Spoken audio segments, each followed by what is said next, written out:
IVF చికిత్సలో 25% భారీ discount, free doctor consultation, free ultrasound scan, logo launch, Andro max advanced male infertility centre ను కూడా ప్రారంభించారు.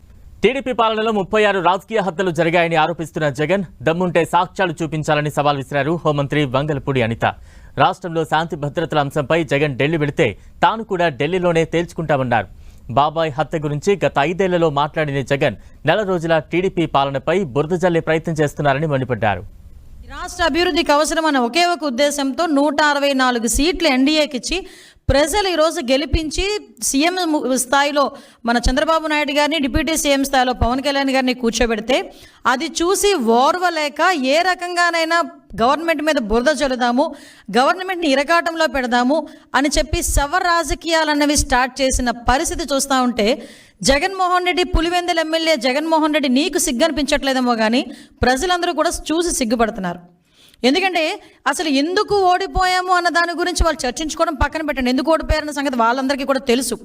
కానీ ఈరోజు ఎక్కడో ఒక మాచర్లలోని వర్గ విభేదాల వల్ల జరిగిన ఒక హత్యను తీసుకొచ్చి దాన్ని వేదికగా మార్చుకొని ఏదో రకంగా తిరిగి తీసుకొచ్చి నంగనాచి కబుర్లు మాట్లాడాలి, ప్రజల్లోని మళ్ళీ ఒక భయాన్ని క్రియేట్ చేయాలి అని చెప్పి బురద జల్లే కార్యక్రమానికి శ్రీకారం చుట్టడానికి అని చెప్పి ఒక డైవర్షన్ పాలిటిక్స్ చేయడానికి ఈరోజు మళ్ళీ జగన్మోహన్ రెడ్డి ముందుకొచ్చి మొన్న ప్రెస్ మీట్లో మాట్లాడాడు. అన్నీ కూడా పొలిటికల్ మర్డర్స్ జరిగినవి 4.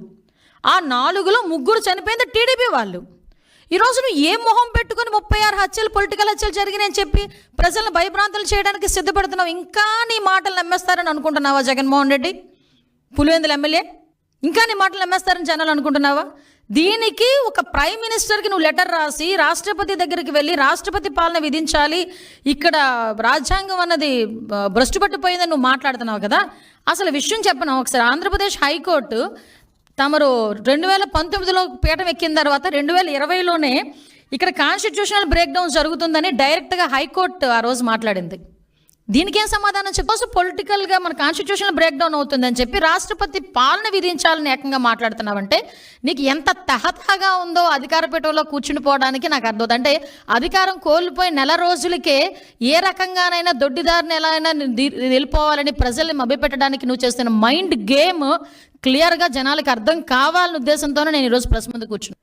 ఒక సొంత బాబాయిని హత్య చేసినప్పుడు హత్య చేయించిన వ్యక్తిని అవినాష్ రెడ్డిని ఈ తప్పు చేసుండకపోవచ్చు, నాకు తెలిసి చేసుండకపోవచ్చు అని ఒక వ్యక్తిని అనుమానాస్పదంలో ఉన్న ఒక వ్యక్తి గురించి ఒక సీఎం పొజిషన్లోని ఒక స్టేట్మెంట్ ఇవ్వగలిగాడంటే అతని తాలూకా సైకో నేచర్ ఒకసారి ఆలోచించండి.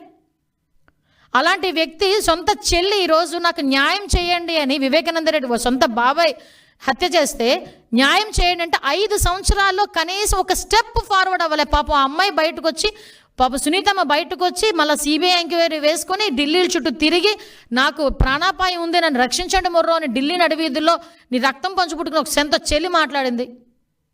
నువ్వు ఈరోజు ఆటవిక పరిపాలన గురించోనో లేకపోతే ఇలాంటి మాటలు మాట్లాడి లా అండ్ ఆర్డర్ గురించి 45 రోజులకే స్టేట్మెంట్లు ఇస్తున్నావు, ఢిల్లీలోకి వెళ్ళి కూర్చొని ధర్నా చేస్తున్నావు. ఎస్ రా, నేను వస్తాను ఢిల్లీ. నువ్వేం చేసావు 5 సంవత్సరాల్లోని 45 రోజుల్లో మేమేం చేసావు మేము చెప్పుకుంటాం.